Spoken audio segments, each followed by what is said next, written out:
Welcome everyone back to our Surface Design Symposium. In this session, we're going to be discussing trends. I know they can be really exciting for some artists, maybe really scary for others, and we're going to kind of dig into that in this panel with our experts. Today's event is being co-presented by Spoonflower and Craft Industry Alliance. So for those of you who have not been on a session yet, I'll let you know that my name is Jessie Katz-Greenberg, and I'm the Artist Community Manager here at Spoonflower. And I'm so excited that we are again partnering with Abby and Craft Industry Alliance to bring you this event jam-packed with information that you can use to start or grow your surface design business. Let me tell you a little bit about Spoonflower and Craft Industry Alliance. So Spoonflower is a print-on-demand platform and manufacturer of wallpaper, fabric, and home decor. Our online global marketplace connects makers and consumers with independent artists all over the world who earn royalties every time their designs are purchased. And any artist can set up shop at spoonflower.com now to start growing their surface design business. So let us know in the chat if you have a Spoonflower shop already. I'm curious how many of our artists are here. As I mentioned, this event is a lot of you. Amazing. So as I mentioned, this is co-presented by Craft Industry Alliance. Craft Industry Alliance is a community for creative professionals. You can get expert trainings like those that you see here today, plus become part of a vibrant creative community for advice and support. We have a special coupon code to share with you today for participants in today's session. You can use code SurfaceDesign2023 to save 20% on your membership through October 13th at Craft Industry Alliance. And Abby Glassenberg from Craft Industry Alliance is here helping us moderate chat today, and she's gone ahead and put that code into chat for you, so it's nice and easy. All right, some quick housekeeping before we dive into our conversation. We do have some questions prepared for this panel today, but we look forward to taking some of your questions as well. So if you have any questions during the session, please add them to the Q&A tool at the bottom of Zoom rather than putting them in chat. As you can see, the chat is moving fast, and we want to make sure that we don't miss any of your important questions in there. It's easy for them to get lost. So again, if you have questions, please put them into the Q&A, and we will try and get to as many of them as possible. All right, before we dive into our panel discussion about trends specifically, I want to hear a little bit about each of our panelists. So we're going to start with a few introductions. So let's see, I'm going to go from the bottom of my screen going up. So Janetta, how about you kick us off and tell us a little bit about yourself? Hi, I'm Janetta Gonzalez. I'm a surface designer and an illustrator. And I was a Spoonflower ambassador, actually. And also, I've been a creative professional for about 23 years now. Yeah, I'm telling you my age. And I've been a graphic designer for many, many years. And I was a textile designer for a minute, and also packaging designer and all the things. I worked in consumer products, and I also did a lot of pattern and prints for my job. And then I've been working for myself for a while now, and I also coach artists. I illustrate for publications and books as well as products, and I work with companies like Target and Michaels, and I've illustrated for companies like the New York Times, the LA Times. And I love pattern design, and I'm designing for products. It's probably my absolute favorite thing to do. And I also coach artists. I've been mentoring them for about 7 years now, one-on-one, and just absolutely love just helping artists thrive and just find their strengths and do what they do best. So so that's me. That's what I do. Awesome. Welcome, Janetta. All right, let's go and hear from Elizabeth. Hi, I'm so happy to be here. I am Elizabeth Silver, and I've been a professional surface pattern designer for 20 years. For the first 10 years, I worked as a textile designer in New York City in companies that made home textiles as well as apparel. And since 2012, I have been freelancing and licensing my artwork for all types of products. And I use my experience to teach students about the business of surface pattern design, the industry, how to make marketable artwork. And for 5 years, I created a trend board every single month for my newsletter. So trends have been such an inspiration to me and certainly have become a big part of my brand as an artist. So I'm super excited to be chatting about them today. Awesome. Thanks, Elizabeth. Renee, why don't you tell us a little bit about you? Yeah, I also have over 20 years experience in the design and consumer goods. I started as a graphic designer, and I've been an art director and a creative director this last few years. I started in greeting cards. I've worked in the food industry and in crafting supplies. So pretty much any kind of consumer goods I have a good experience with. I currently work at a company called Denique. We do print on demand journals, and we also have a retail line. We sell into Target, Barnes and Noble, Paper Source, and thousands of independents all over the country. We have a social mission I'm super proud of. I love where I work right now. We take our profits and build schools in developing nations. And we also support artists like Spoonflower does as we're a licensing based company. So my job is just so much fun. I basically get to look for artists to collaborate with every day. That is fun. Awesome. And Jackie, how about you? Oh my goodness, I feel like a newbie. I haven't been doing this for 20 years, which is ironic because I'm probably one of the oldest here. But I'm a surface pattern designer. My studio is Unblink Studio, and I live and work in Victoria and Vancouver Island, British Columbia in Canada. And I'm basically a self-taught surface pattern designer. I just fell in love with it. Not 20 years ago, maybe 6 years ago. And I haven't looked back. I license my designs.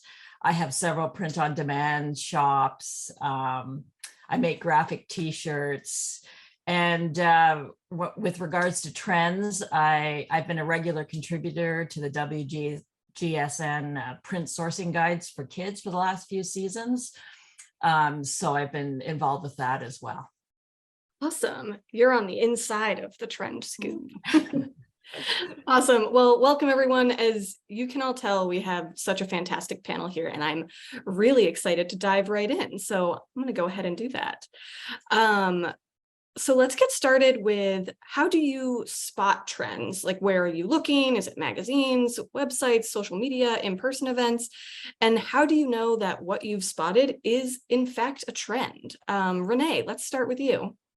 Yeah, so of course I look at social media, but it really is something you just keep your eyes open all the time. As creatives and artists, we kind of have a good intuition for novelty and patterns. So just keep your eyes open.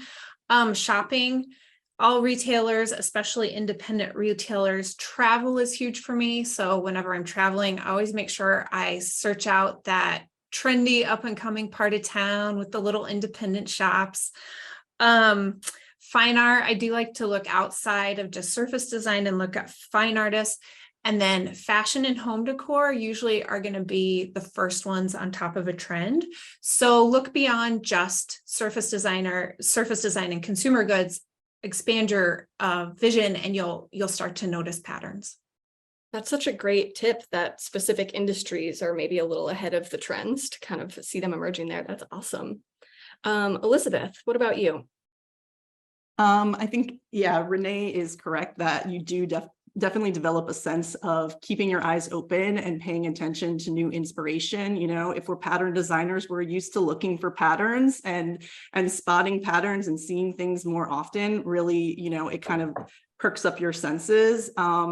I have a whole list of various links that I check, like a lot of retail stores that are particularly, you know, trend forward. I love to look at stationery shops personally, because cards are a quick turnaround. So often, you know, new themes to me, I see them often in stationery. And of course, it depends on what type of, you know, art you create. But for me, I'm always looking for sort of icons and motifs. And so I see a lot of those. And so when I get the something perks my eyes because I haven't seen it before. Like recently I was like, am I really seeing sardine cans on things now? It's like, once I see that, it perks my interest because it's something new. And then if I see it a few more times in different sources, not all in the same store necessarily, because that could just be like one buyer, that's when I'm like, okay, this thing is happening. So that's sort of how I know it's gonna evolve. Yeah, everyone right now writing down sardine. Yeah, sardine cans for real. This is new and emerging, and it's kind of weird, but I dig it. It's like those decorative sardine cans. So I've been seeing them on a lot of things. And lobsters go along with that. Yeah. Oh. All right, we're on a whole seafood crustacean bent. I love it. Portugal, yeah. Yeah, Jackie, what about you? Well, obviously there's so many places to look, and I just wanted to say right up front that I think you really need to curate what you're looking at, because it can be really overwhelming, and rather than trends being inspiring, I think it can sometimes be quite tightens you up, because you think, oh, what there's so much out there, what do I do? So I think things have to be exciting to you as well, not just because they're trending. So I think that is what I try and do when I'm looking at everything. I try and see things that excite me. And so what I'll do is I'll sign up for newsletters, and I know there's a lot of newsletters out there, but I have maybe 2 or 3 fashion designers and home decor designers that I just love. And every time I see stuff from them, I just think, oh, why didn't I do that? So I sign up for their newsletters, and of course, never copying, but just to be inspired.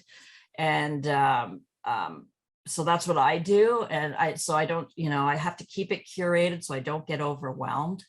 And then I also sign up for design newsletters like Design Boom, which is it shows you imagery and trends from a vast, array of different industries. And I really like looking at those and trying to, see what's trending from those. So, and they do some fashion, some home decor, robotics, all kinds of things that are just very interesting. Car colors, things like that. So you can just really pick and choose what you find really interesting. And then, of course, there's the paid resources, WGSN, but those are super expensive. But tips, look at their social media. WGSN has awesome Instagram. And they have partnered with Coloro, COLORO, which is like a color design system. And they put out color palettes every season right on their Instagram pages. And they're beautiful. And they explain the ideas behind them. And so, there are a lot of these very expensive trend resources. And if you have the money, then you can sign up. But Trend Bible, the Textile Eye, Pattern Curator, that's a newsletter I signed up for because they send out mood boards regularly and color palettes right in the newsletters. It's awesome. It's really good. So there's a lot of free resources out there. And when in doubt, check out their social media, check out their Instagram. That's such a great tip. Yeah. Janetta, do you have anything you'd like to add about how you spot trends out in the world? How I spot trends. Yes, I would. I'm probably the one in here who's probably a little bit of an outlier. I'm probably not the biggest trend follower, but I definitely think they are important, and especially if you want more marketable, sellable work. I see them. I look everywhere everybody else does, like Pinterest, I'll see it in stores, social media, fashion, runways. Like right now, the fashion weeks has happened.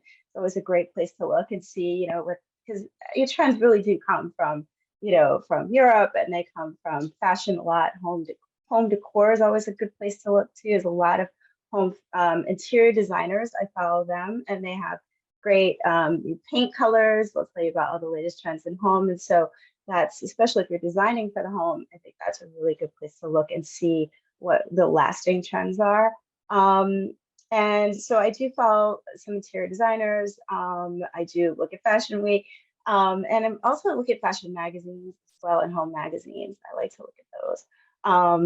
And the European ones. I really I get a kick out of looking at those. I think you'll see things ahead of time when you buy those and check them out. Also, just like even just seeing and spotting trends that are happening in pop culture. So and because current events will also just be a big indicator of what's going on in the world and how people are going to respond to that. So the Beyonce concert, everybody's wearing silver, right? I guarantee silver is going to be the thing for a while, probably. Yes. Disco balls right right now. Yeah, I see silver clothes in everywhere. Emails coming through from a shop that I follow. It's like something silver and bright. I was in the store the other day and there was a silver blazer. It was so loud, but it was like, okay, all right, we're doing this. So things like that. It can also be coming out of the pandemic. Remember, everybody was like, oh, let's put smiley faces and inspirational quotes everywhere, and everything was just about being happy and changing the mood and the vibe. So there is a lot of trends that come from what's going on in the world. So yeah, so I'm seeing and observing the world around me, as well as what's in my inbox and what's going on out there, really. And to Yeah, follow that's that pop culture thing, I just wanted to mention Pinterest predicts. Just Google Pinterest predicts. And what they do is they search for all the trending search terms, and then they compile it into basically a trend board. And there's several different themes. And it's across industries, but you can pull out ones about color in there, or what like youth are wearing now. And they'll tell you the search terms that are that have been trending, have been rising in popularity. And that's a really great place. And even just how they display it, the colors they use. So right now with Pinterest Predicts, I see that they're really getting into the techno digital type of colors, the lime greens, the pinks, purples. So, have a look there, and they change it every season as well. So it's really interesting. Awesome. So we're already on the topic of color, so let's keep going with that. Let's think about color a little bit more. What colors or color palettes are you seeing becoming more popular in the months to come? And do you have any tips on how to use these colors in design? Renee, how about you kick us off? So with color, more than specifics, I look for sort of macro trending color. And a lot of color I like to follow comes out of home decor, actually. So we've been in this modern farmhouse, black and white and gray, very neutral, calming and soothing. I've seen color just warming up overall. So muddy it up, do a desert palette, warmth, like instead of sharp whites and blacks, you're going to do like a range of browns and taupes. Like your rainbow palette, everything's going to be a little off. So your red's going to get a little corally, and your green's going to get a little sagey, and your purple might be a little warmer with some reds in there. So overall, just warming up. Then the 70s, we've actually had a lot of retro all at once. So we've had 70s, 80s, and 90s sort of concurrently. But I'm definitely seeing a lot of 70s palettes. So those oranges and golds and brown. It seems like when I started in the industry, brown was like gray, and then gray was gray. And now I think brown's coming back as kind of an anchor tone. So I would look at that. And then somebody mentioned sort of the bold kind of techno palettes coming in. I think this is important to watch because everything's been so earthy and warm and desert toned that you're going to expect the reaction to that. And the reaction to that is going to be the opposite, which is going to be metallic and fluorescent and bright. So if you're looking at trends sort of globally, and you even want to get ahead of the trend, look what's big right now in the moment. What's the opposite of that? And start working on the opposite of that, because that will be the next reaction. That's interesting. Yeah, so many good tips, and we're not even halfway in yet. I see a lot of people sharing sources in the chat too, so this is fantastic. We did get a question in the Q&A from Anne that is related to color. What about utilizing Pantone's colors of the year? And Janetta, I know you had an opportunity last year to partner with Spoonflower and Pantone for their color of the year launch. So I was wondering if you want to talk about utilizing Pantone's colors of the year in your work. Oh, sure. Pantone's always a great resource for color, right? So I think, especially if they have a color of the year and you're going to be doing home decor products or anything really, find a way to put it in there because they are setting that trend, right? So if you can, especially the Viva Magenta, the color that was this last year, if you could find a way to put that in your work here and there, I think that would definitely keep you more on the color trend, at least, for Pantone standards and what they're setting right now. So yeah, find a way to mix it in. It doesn't have to be, all over your portfolio, but if there's some way that if you like it and it fits also, I was going to say, if it has to fit what you do, right? If you do a lot of black and white, or if you do a lot of, of just super bright colors, this color is not really going to fit in there like that. So, find a way to make it work in whatever you're doing, whether it's a collection or, I would say just if you're making a collection, that would be fun to make one around it. That's a great tip. I also love the importance of just joining in the conversation when that's happening. So even if that color doesn't fit your brand, join that conversation on social, talk about where you do see the color being a great fit, things like that. If it doesn't fit in your portfolio, just join the conversation to get some eyes on you and your designs and your profile. And usually like what I will do is I'll take that color, particularly the Pantone color of the year, because it gets so much press. And last year, for instance, with the Viva Magenta, I recolored some of my popular designs in Spoonflower and made a collection using that color and called it the Viva Magenta collection. And a good result of that was I was actually contacted by a style magazine here, and they asked me if I had any Viva Magenta designs that they could use in one of their articles for their style issue. And they took so I had the collection ready to show them. And then they took that and used one of them in their print magazines. So, it's worth trying to incorporate it, and you don't have to do something new. You can just recolor patterns using it as well. Yeah, just being prepared for those conversations that are going to be pop culture moments all on their own. Let's switch gears a little bit and talk about motifs. So it's always fun, like Elizabeth, you started talking about sardines and Renee threw in lobsters. It's fun to think about those motifs that we start seeing everywhere. I remember, when we all first started seeing mushrooms everywhere, for example, and they, to me at least, have stuck around much longer than I anticipated. I'm curious what other sort of motifs you might be seeing, what you see on the horizon, and how are you thinking about incorporating these into your work? So Elizabeth, how about you kick us off? Yeah, as I said earlier, I love to think about motifs and that's always how I have approached my trend research, because as a surface designer, I can't necessarily, I like something really concrete, right? If you tell me bees are in and I like bees and I want to incorporate bees, I can put bees in, right? That's not too hard. But when we start talking about, holographic, neo-futurism, as some trend reports do, it gets a little abstract as to how that I would actually work that into my work. That being said, I know we're going to talk about this in the future, but not every trend is for every person, and we have to be cognizant of that. Still, I'm happy to give some motifs right now, because it's Halloween harvest and Christmas in stores. It is a little bit harder to see what the sort of everyday trends are because we're flooded with Halloween harvest and Christmas. Right now we are seeing some Halloween and Christmas both have pinks coming in. That's a trend that's happening that we don't normally see. But for the everyday trends, cherries, seeing disco balls, definitely influenced by Miss Beyonce, pickleball and tennis and racket sports and this sort of like 80s preppy, comeback of like pink and green.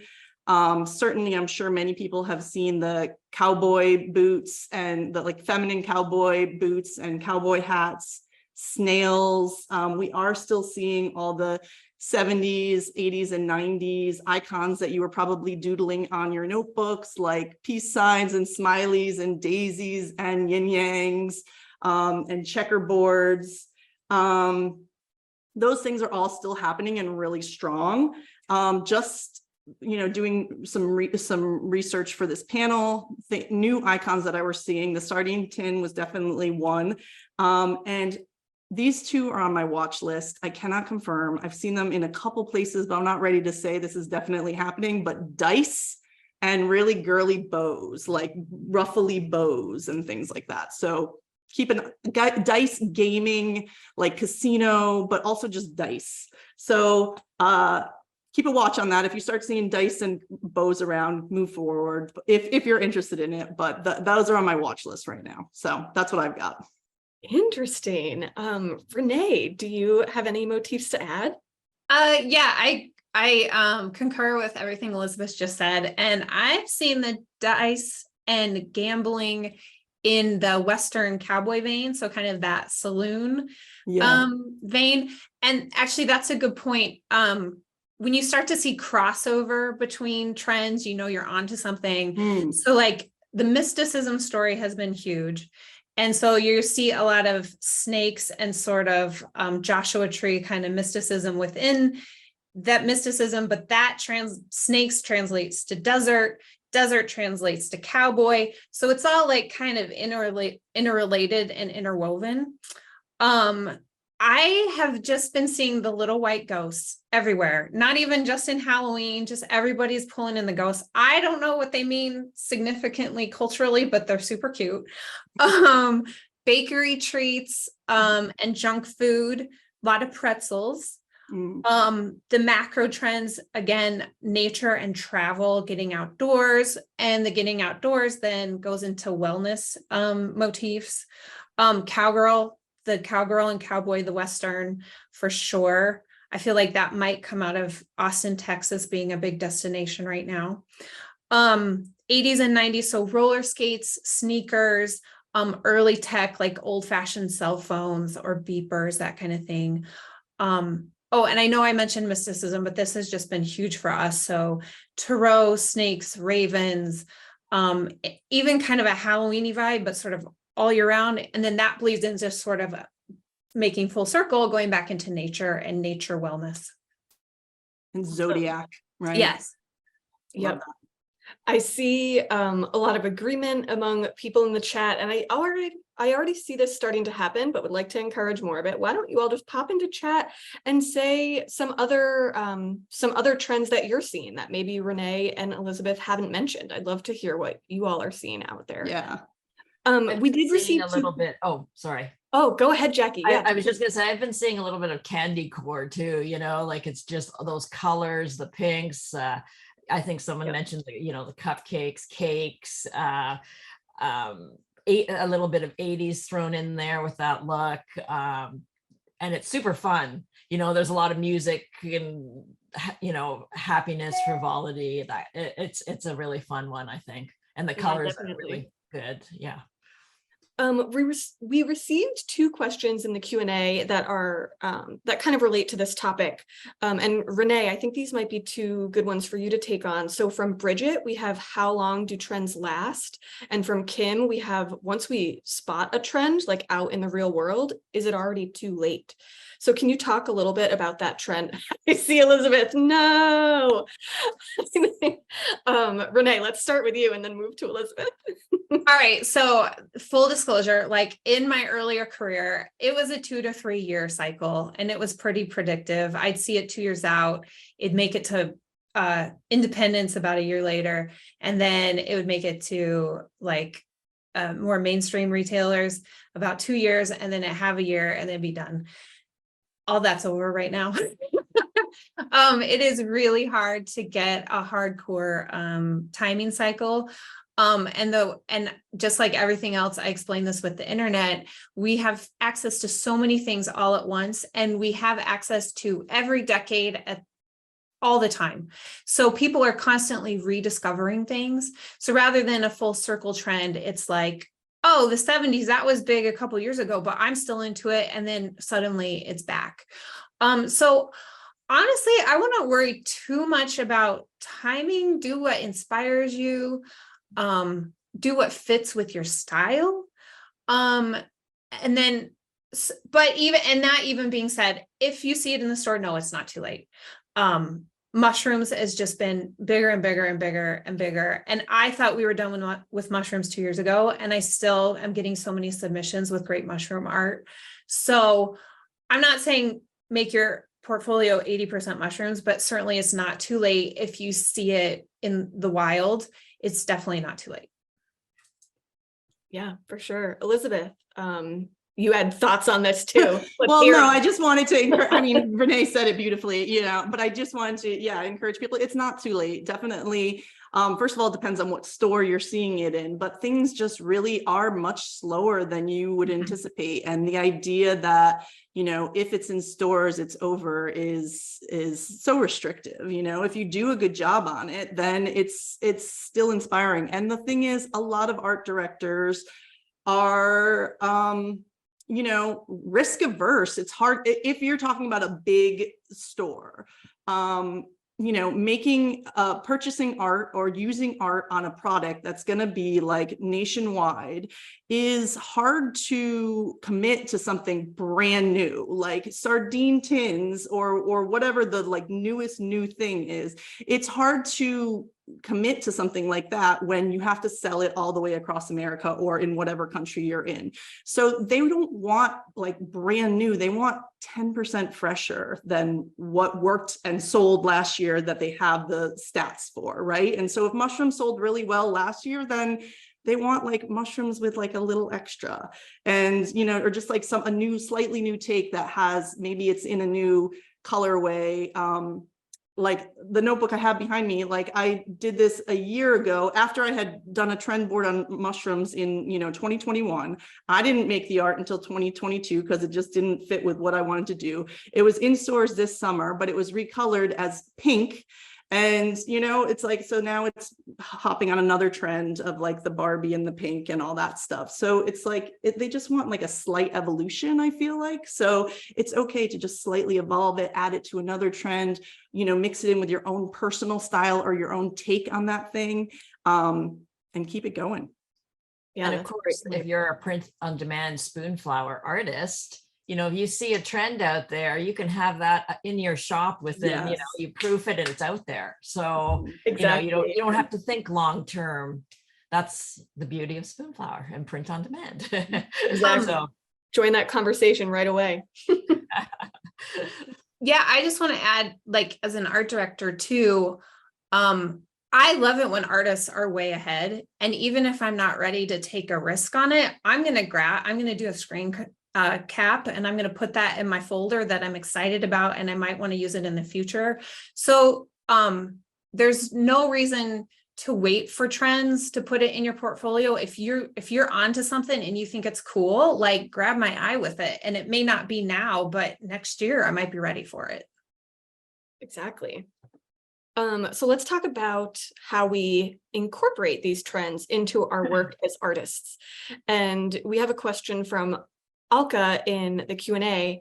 How important is it to follow trends as an artist, and why? And because, as she points out, sometimes it can feel a little bit overwhelming. So Janetta, let's start with you on this one. Yeah. Now, I don't always believe that you have to follow the trends, and you definitely do not have to follow all of the trends. Okay. From what I see in my coaching, especially even when I started out, I know that I did all the things in the beginning, and I would go to a trade show and my book would just be filled with every single trend I could think of to draw before I got there, because I thought that's how I needed to present myself and to get licensing deals. And that's not a good strategy, because you're trying to make yourself fit, you know, into for every client, and it's just not going to work that way. You really have to know your style and really get to know who, you know, what it is that you like to draw, and where your strengths are, right? So so you can't really be everything to everyone. It just doesn't work that way. So I think once you kind of hone in on the things you love to draw and you know your style, and you kind of look at, then you can kind of slot in the things that make sense, right? So if mushrooms fits the things in your portfolio, say you're doing a lot of food, or you do, you know, just kind of cutesy things or whatever, then yeah, mushrooms will definitely fit in there, you know, if you know, fit, especially if you are doing food or other things like that. But you know, if you tend to just do people and beautiful women and or something very specific, then mushrooms is not going to fit in there, you know what I mean? And so you can draw. I'm not saying not to do it, but if you want a cohesive portfolio, and you want not people to look at your portfolio and be confused, because that will happen and be like, okay, what is I used to get asked all the time, what is it that you want to do? What is it that you like to draw? Because they would be confused by my portfolio in the early years. And they didn't see a style emerging. They just saw trend. And that's okay if you want to just be a trend-based artist. That's a completely different thing than having, like, I would say, like, being your own personal brand. And that's a different conversation. But if you are very specific, like, to trends, and or you do a lot of, you know, specific things, like, it's really just you have to know what works for you. And I think it's just a lot of trial and error in the beginning and getting comfortable with making art and what you like to draw. And so do not force it. That's what I'm trying to say. So don't force trends. If it doesn't feel right, if you're struggling with it, that's how I started eliminating things. Like, I don't do baby and cutesy at all. And I can, and I have, but I didn't enjoy it. And it didn't really fit in with if I looked at all my work together, that really stood out, and it looked like a different artist did it. You know, it didn't look like it was me. So if your portfolio looks like 5 different artists that have created it, probably I haven't figured out your style yet, right? So in the beginning, experiment, do all the things, try all the trends if you like, but you're gonna start to feel out like what works and doesn't work for you, and you're gonna start to see look at your work. Also, don't do one and put it away. Like, look at everything together, and then you can start to see, you know, how your style is evolving, how your voice is coming through, and the things that you really like to draw. It's because it really will make a difference when people are looking at your portfolio, and they can, you know, our directors know, they'll spot and they'll be like, oh, this person's just following the trend, you know, like, oh, they're just trying to get something licensed or whatever, and that's okay. I mean, but if you're being more strategic about it and you want a cohesive body of work, definitely think about it first. Like, take that beat and be like, okay, is this something that makes sense for me? Like, I remember when lumberjacks was like a thing for a minute.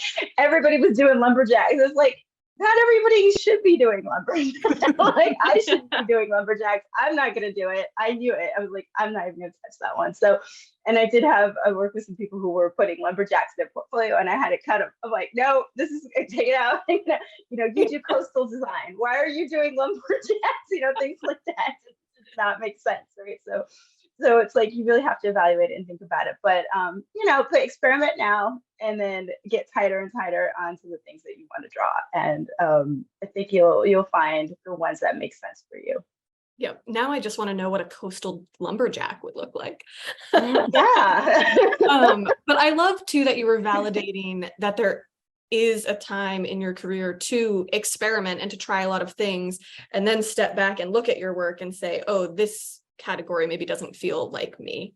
I think that's a really important experience for artists to have, especially at the beginning. Elizabeth, what about you? How important are trends to your work, and why?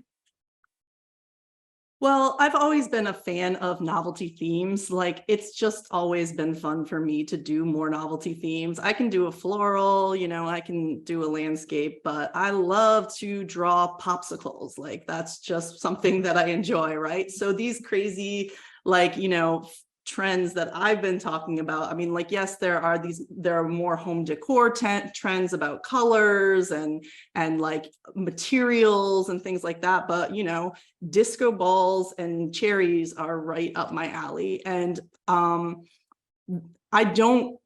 often spot trends and then sort of ignore them for a while, and I'm not ready to adopt them into my portfolio. And I do think it's important to, you know, be discerning. If it's not something that really fits, like I just, I do like novelty trends or novelty themes and conversational prints.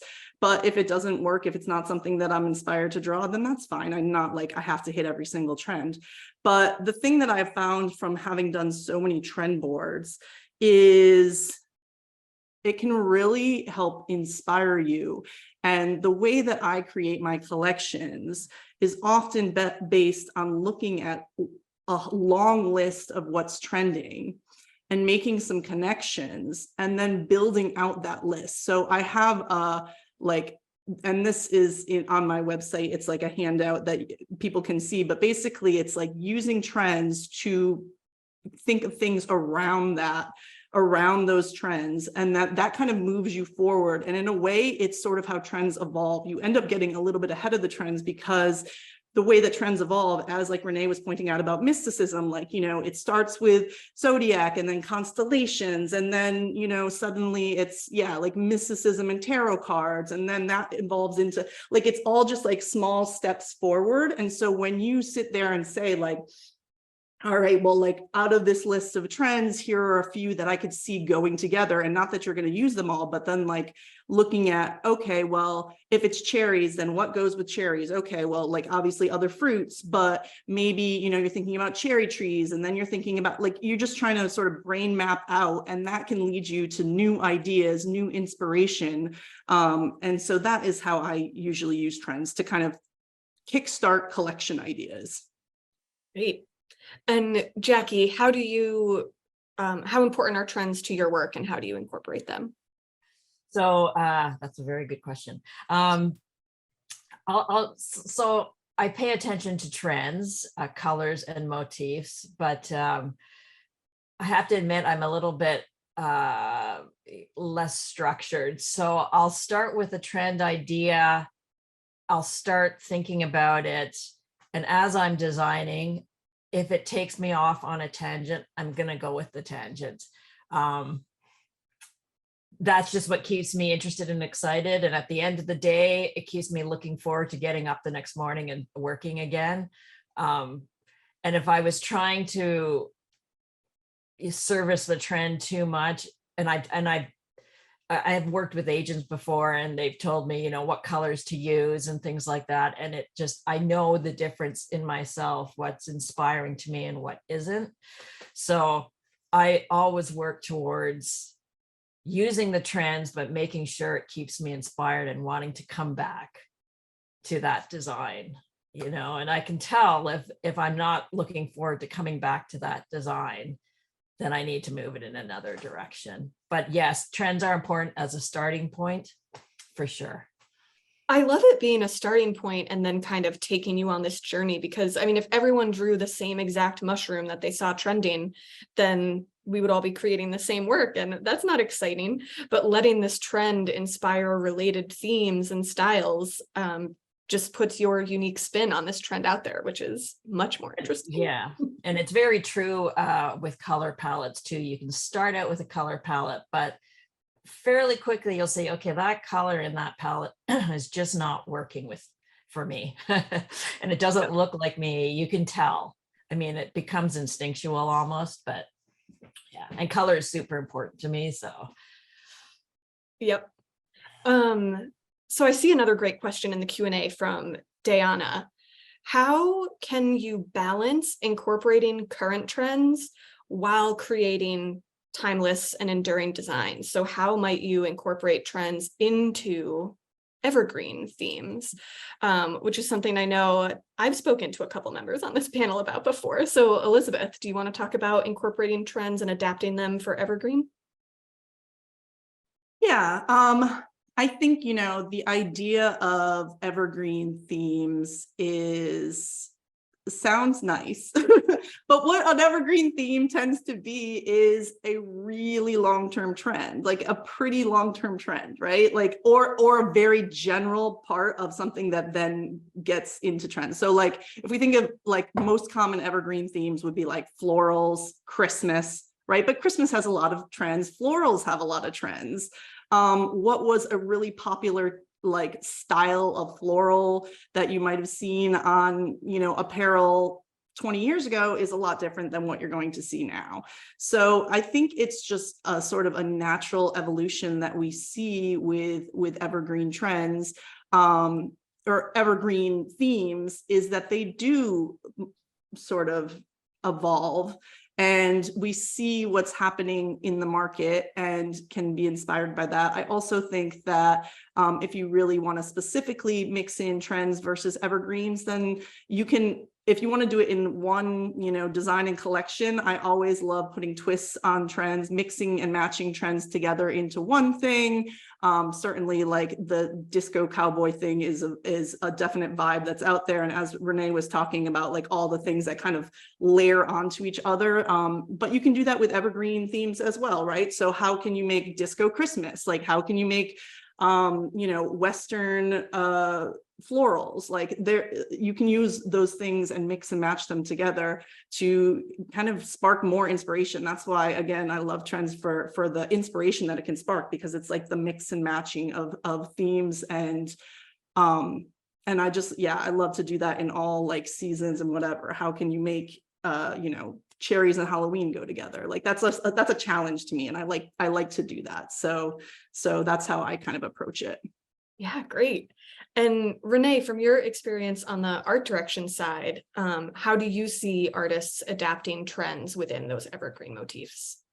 I think Elizabeth summed it up well. So like, for instance, botanical, there's floral and botanical. So botanical is more like just leaves and stuff. And so how to make a trendy, it's a little bit over now, but it used to be how to make a trendy botanical was to incorporate monstera and snake plant, right? So it's kind of like the specific items you choose within the more evergreen theme.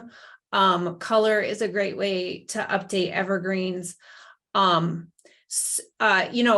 Woodland botanicals or woodland florals might be big. You want to trend it up, throw a mushroom in there. So it's just like looking at the global picture and then adding a few specifics that are kind of the moment. Yeah, great. And one thing, I think I saw it go by in chat, but I know it's a topic we would like to talk about anyway, is what about the concern of designing for trends that your portfolio might become outdated too quickly? And Renee, I'd love to hear your take on this from the art direction side as well. I mean, I am just looking for the fundamentals. I'm looking for great color usage. I'm looking for great drawing skills. I'm looking for good composition. I'm looking for that sort of intangible where I'm just like, ooh, I love that. So if you like the monstera leaf, okay, the monstera is a little bit over, but if you have the most beautiful monstera collection in your portfolio, I'm going to be like, I want to work with this artist. I'm going to look at what else you have. So I don't worry about dated portfolios. I would expect that if you've been, if you have a lot of experience, that your portfolio would evolve a bit over time. But certainly if the work is good, it's timeless. Great. Let's see. We've been talking a lot about motifs and colors and things like that, but I'm curious if there are trends in just types of products that you're seeing out there, types of products to put your surface designs on. So Elizabeth, how about you take a stab at this one?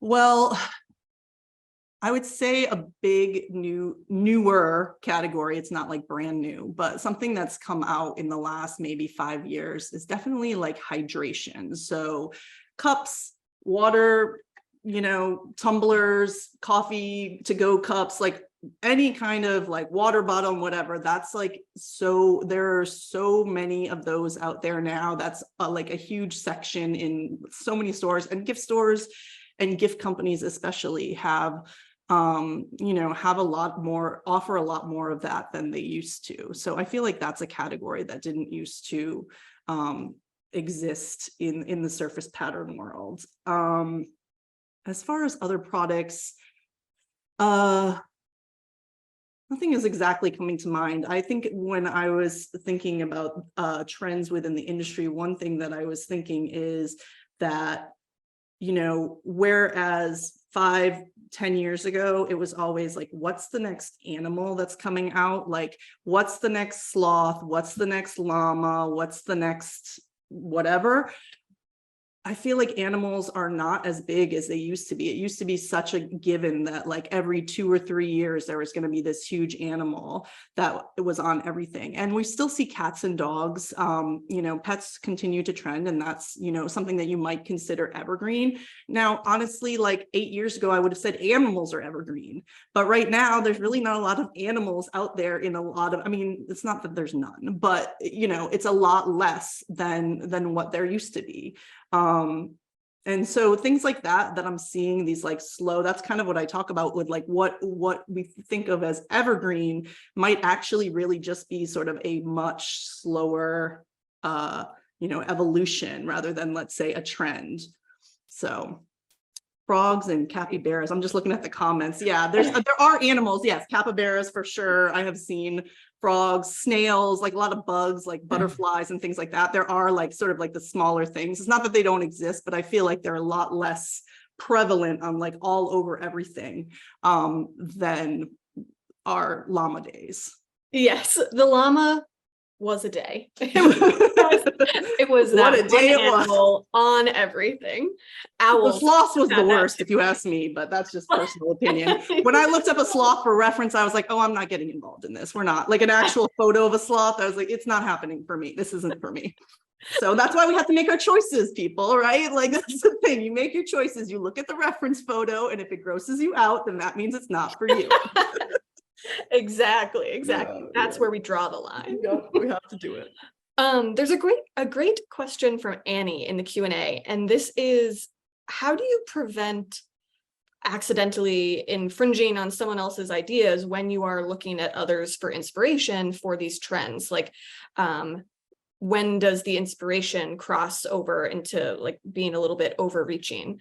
And Janetta, I thought maybe you could take this, how you find inspiration and how you make it different for your own work versus just imitating someone else's work.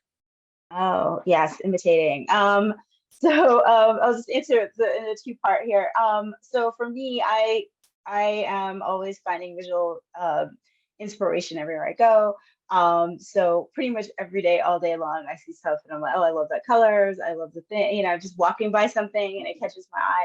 I take a lot of pictures with my poor phone. It's I'm just like shooting everything for reference.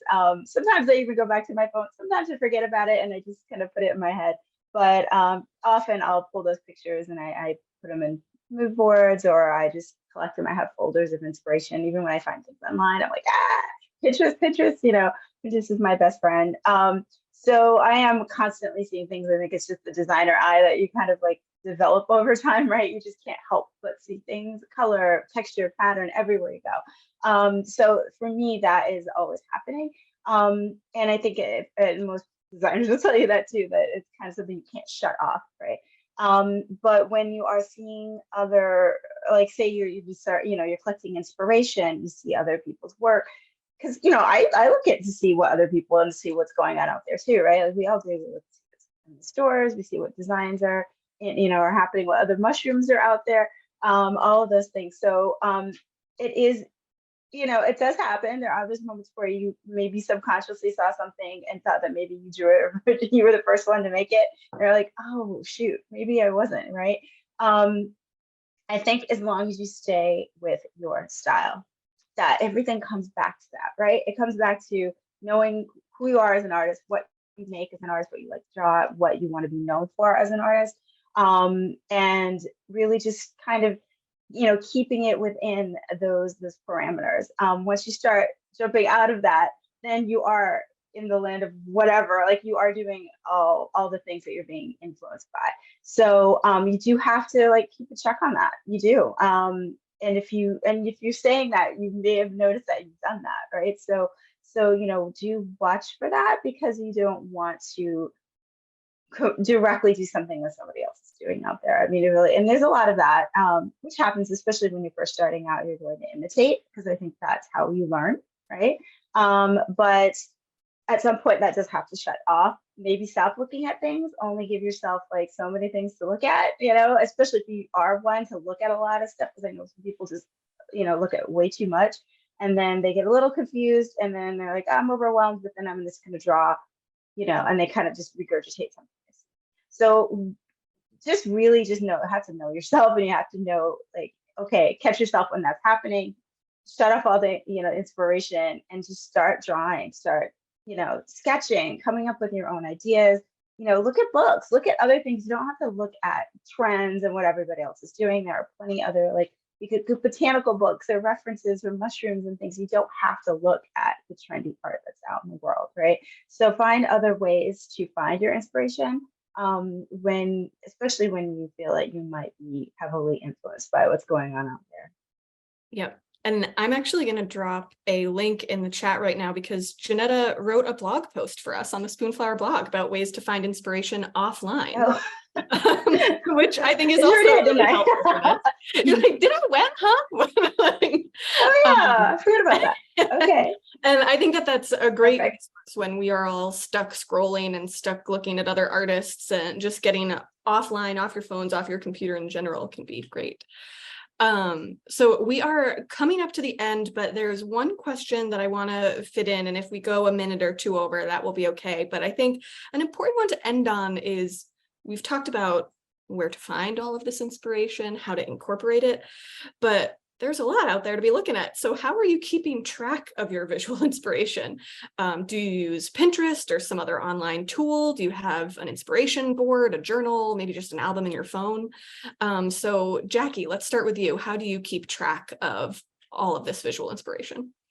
So it depends on where I get it from. So I do have Pinterest boards that are private, so they're just for me to look at. And they're based on trends or color palettes that I'm seeing, and then I put them in there. I subscribe to print magazines, so when I see something, I just rip it out. And I actually have under my desk here, I have a physical filing bin by theme or by whatever, it's alphabetical even, and I just throw those magazine things in there. And when I feel the need, I kind of start sifting through it. They end up all over my floor. Yeah. And then what else? Of course, my phone.